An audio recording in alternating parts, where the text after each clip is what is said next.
ஒரு கிராமத்து பண்ணை வீட்ல விளைபொருட்களை சேமிக்கிட்ட இடம் இருந்துச்சு.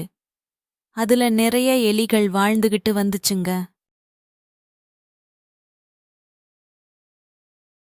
அந்த எலிகளோட தொல்லை தங்க முடியாம அந்த இடத்தோட எஜமானர் ஒரு பெரிய பூனைய வாங்கிட்டு வந்து அங்க விட்டாரு.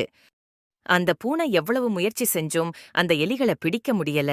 எவ்வளவு வேகமா ஓடினாலும் அந்த எலிகள் தங்களோட வலைக்குள்ள போய் ஒளிஞ்சுக்கிடுச்சுங்க.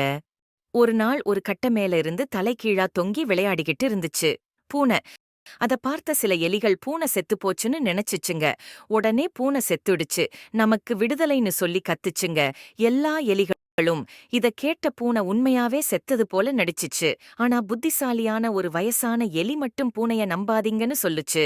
அத கேட்காம எல்லா எலிகளும் கூச்சல் போட்டுக்கிட்டு எலி வலையிலிருந்து வெளிய வந்துச்சுங்க.